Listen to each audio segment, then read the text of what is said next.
higher chromatography method for identification of meloxicam and peroxicam. Aku Adinda. Aku Nova. Aku Zafira. Aku Zirli.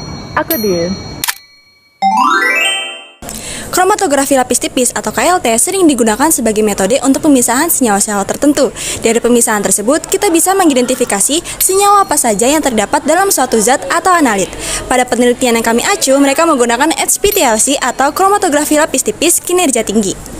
Apabila dibandingkan dengan KLT klasik, HPLC memiliki efisiensi pemisahan lebih baik, lebih sedikit menggunakan fase gerak, waktu analisis makin cepat, mengurangi pencemaran lingkungan daripada KLT klasik, dan tidak ada manipulasi pelarut sebelumnya. HPLC biasa digunakan di bidang bioteknologi, kimia, industri makanan, industri kosmetik, dan farmasi.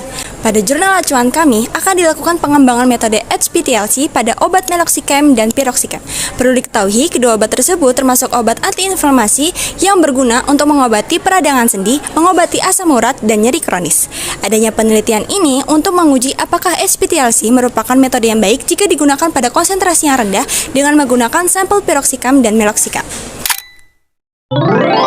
Bahan dan metode yang digunakan pada penelitian ini yaitu metode sistem Chemac HPLC dengan menggunakan standar meloxicam dan peroxicam. Semua pelarut atau reagen memiliki tingkat analis yang tinggi. Larutan standar dan larutan sampel dibuat dengan etanol 96%. Analis digunakan dengan menggunakan plat KLT, kaca silika gel 60F254 ukuran 10 x 20 cm, ketebalan lapisan 200 mikrometer. Fase gerak terdiri dari heksana, etil asetat, asam glasial dengan perbandingan 65, 30, dan 5. Volume fase gerak adalah 10 ml, jenis aplikasi pita, waktu untuk pengembangan 14 menit, pengeringan 5 menit, deteksi pada 366 nanometer.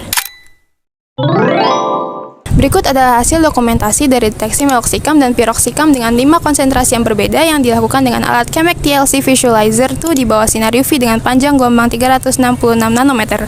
5 konsentrasi yang digunakan adalah 2 mikrogram per pita, 1 mikrogram per pita, 0,5 mikrogram per pita, 0,25 mikrogram per pita, dan 0,125 mikrogram per pita. Dapat dilihat juga nilai RF pada konsentrasi 2 mikrogram per pita pada meloxicam adalah 0,81, sedangkan pada piroxicam dengan konsentrasi yang sama adalah 0,57. Metode HPLC ini sesuai dengan guideline ITCQ2 dari segi spesifitasnya, ketahanan metodenya, limit deteksi, linearitas, kuantisasi, dan presisi. Diketahui bahwa batas deteksi merupakan jumlah terendah dari suatu analit yang dapat dideteksi secara handal. Batas deteksi untuk meloxicam adalah 0,04 mikrogram, sedangkan untuk piroxicam adalah 0,05 mikrogram. Lalu, untuk tabel batas kuantisasi yang dimiliki peroxicam dan meloxicam dapat dilihat dari tabel berikut.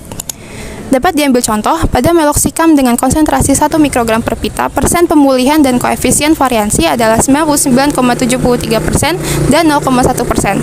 Sedangkan pada piroxicam dengan konsentrasi yang sama, persen pemulihan dan koefisien variansinya adalah sebesar 99,75% dan 0,08%. Uji ketepatan juga dilakukan pada metode ini untuk mengetahui kedekatan antara serangkaian pengukuran sampel. Pengukuran presisi dilakukan pada hari yang sama dan pada hari yang berbeda. Tabelnya dapat dilihat sebagai berikut. Jika diambil contoh, angka presisi pada hari yang sama untuk sampel meloxicam dengan konsentrasi 1 mikrogram per pita adalah sebesar 0,1% dan untuk hari yang berbeda adalah 0,11%. Sedangkan untuk piroxicam dengan konsentrasi yang sama memiliki besaran presisi 0,07% pada hari yang sama dan 0,09% pada hari yang berbeda. HPLC dapat digunakan untuk menganalisis keberadaan meloxicam dan piroxicam dalam sediaan tablet atau kapsul. Tahap pertama yaitu sampel dilarutkan dalam etanol, kemudian disonikasi selama 5 menit. Larutan sampel difiltrasi menggunakan searing filter, kemudian dianalisis menggunakan HPLC.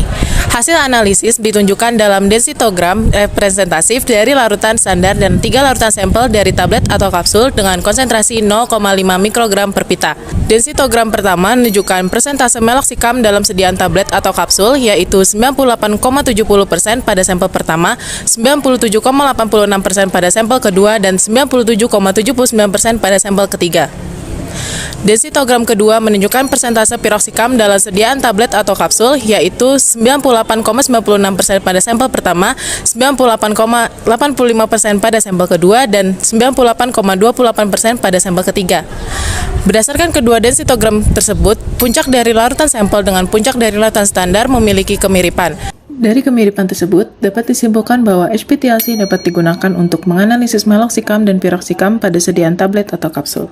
HPTLC dipilih karena memiliki beberapa kelebihan dibandingkan dengan TLC klasik. Yang pertama, HPTLC lebih efisien karena sebagian prosedur dilakukan secara otomatis, seperti pembuatan pelat dan pembubuhan sampel pada pelat. Yang kedua, HPTLC lebih akurat karena volume sampel yang dianalisis sama, sedangkan pada TLC klasik ada kemungkinan sedikit perbedaan volume sampel yang dibubuhkan.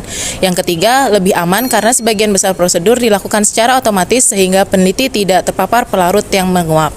Meskipun memiliki kelebihan, masih terdapat beberapa keterbatasan ketika menggunakan HPTLC. Yang pertama, HPTLC hanya dapat bekerja menggunakan pelat kaca dengan ukuran tertentu. Misalnya, dalam penelitian ini digunakan pelat kaca dengan ukuran 10 x 20 cm. Yang kedua, dibandingkan dengan TLC klasik, HPTLC memerlukan beberapa material tambahan untuk melakukan analisis seperti udara terkompresi atau nitrogen. Yang ketiga, HPTLC jauh lebih mahal dibandingkan dengan TLC klasik dan membutuhkan keahlian khusus untuk mengoperasikan alat. Tetapi, HPTLC lebih terjangkau dibandingkan dengan HPLC dan gas kromatografi. HPTLC adalah evolusi alami dari TLC yang lebih canggih. Ini adalah teknik analisis keren yang bisa menyaring banyak sampel sekaligus, hemat biaya, dan cepat. Metode HPTLC baru yang dikembangkan bisa cepat, sensitif, dan ramah lingkungan.